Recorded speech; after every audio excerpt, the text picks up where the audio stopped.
जिन्होंने देखो आज एक तो इतना गरीब है, फाइनेंशियली इतनी वित्तीय हालत उसकी कमजोर है कि रिक्शा चला रहा है, एक ऐसा है मजदूरी कर रहा है, एक रिक्शा चला रहा है, एक उसके अंदर विराजमान है, बैठा है, दोनों ही मनुष्य। तो पुण्यात्माओं, एक गाड़ी चला रहा है ड्राइवर, एक मालिक उसमें बैठा है और गाड़ी भी मालिक की है। तो इतना भेद यूं क्यों हो गया? क्योंकि पिछले जन्म जन्मांतरों की जैसी भी जिनकी भक्ति शक्ति है, जितना भी जिन्होंने पुण्य किया हुआ है, वो आज आपको ज्यों का त्यों दे रखा है। जिन्होंने पीछे कोई पुण्य किया नहीं, वो आज कंगाल है और एक एक पैसे को मांगते फिर रहे हैं। अब कोई नहीं सुना है, अब देते को हर देत है। जिन्होंने दान किया उनके ठाठ ठाठ कर रखे हैं।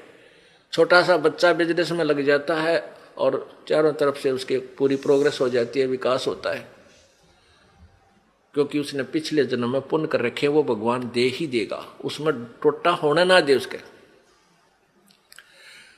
तो इस प्रकार अब आप जो दान करोगे, प्रथम तो आप इस बात से परिचित हो जाओगे कि अब जो दान करोगे उसका बेनिफिट केवल अगले जन्म में लेने की चाह मत रखना। आप जो भी पुण्य करोगे या भक्ति करोगे, अपना जन्म मृत्यु का रोग कटाने के लिए ही करना। फिर रही बात आपको यहां की सुविधाएं, ये तो अपने आप मिलेंगी। ये भक्ति का जो बाई प्रोडक्ट है, यहाँ की सुविधा तो आपको फ्री ऑफ कॉस्ट देगा। ये भक्ति की विधि ऐसी है, ये भक्ति का वो यथार्थ वे है, पूजा का साधन है, जिससे आपको यहाँ की सुविधाएं तो अपने आप मिलेंगी, मांगने की आवश्यकता नहीं पड़ेगी आपको। जैसे गेहूं बीज दिया किसान ने, अब किसान का प्रथम उद्देश्य है कि भाई गेहूं हो, मेरा बालक मेरा परिवार भूखा ना मरे, हम जीवित रहें, अन्न को खाएं। और उसके साथ फिर भूसा और बन गया, वो तूड़ा बन गया, तूड़ा जिसको चारा बोलते हैं पशुओं का, वो तो पहले बना।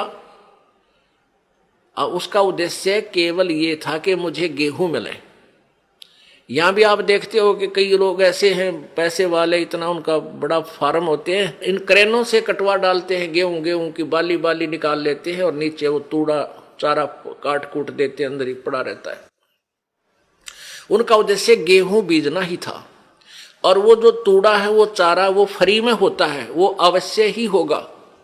तो आप यहाँ संसारिक जो आपके ये कार कोठी और धन सुविधाएं आवश्यकता, ये तो तूड़ा समझो इस भक्ति का, ये चारा आपको आप पे मिलेगा। और असली धन है मोक्ष। जो बाली है वो गेहूं समझो मोक्ष है। हमारा उद्देश्य मोक्ष प्राप्ति रहना चाहिए, ना कि वो चारा ही प्राप्त करना। अगर चारा उद्देश्य रहेगा तो आप परिपक्व नहीं होने दोगे उस फसल को, गेहूं को, और कच्चे कोई पशुओं को डालकर आप भूखे मर जाओगे, कंगाल हो जाओगे। इसलिए हमने इस प्रोसीजर को पूरी तरह समझना है, और वो समझाने के लिए आपको यहां बुलाया जाता है। अब बताओ, हमने आपको यहां बुलाकर क्या क्या कराना है? कोई काम नहीं, कोई सेवा नहीं। सेवा तो हम आपको तैयार करें पावा सारी, बच्चे लग रहे यहाँ पुण्यात्मा, जिनको पता लग रहा है कि ये सब अपने भाई हैं, सतलोक के वासी हैं। अब ये भूल भटक गए, यहाँ काल के जाल में फंसे हुए हैं, और इनकी जितनी हम सेवा करेंगे, ये मालिक के बच्चे हैं, परमात्मा लाभ देगा सेवा करने वालों को। और आपकी फिर यहाँ ऑपरेशन होगा मोतियाबिंद का। तुम कहाँ फंसे हुए हो, क्या करना था, यहाँ आए किस लिए थे, तुम कर क्या रहे हो? कोटि जन्म तन भर मत होगे, कुछ ना हाथ लग्या रे, कुकर शुकर खरबा बोरे, कौआ हंस बुगारे। करोड़ों जन्म हो गए तो आप जी ने यही कर्म करते हैं ना, अभी तक कुछ भी पल्ला ना पड़ा। आज कोई फैक्ट्री मालिक है, मृत्यु हो जा, कल गधा बन गया, ओ तेरे की। फिर कभी मनुष्य जीवन मिला, फिर कोई पुण्य किया, फिर मनुष्य जीवन मिला, जब वो उसको फैक्ट्री मालिक बना देगा, और फिर मृत्यु। इस जन्म मृत्यु के रूपी रोग से मुक्त होने के लिए आप जी ने इस ज्ञान को समझकर इस भक्ति मार्ग को उसी उद्देश्य से ग्रहण करना चाहिए जो इसका मूल उद्देश्य है। देते को हर देत है जहां तहां से आन, ना दिया वो मांगते फिर यो साहेब सुने नहीं कान।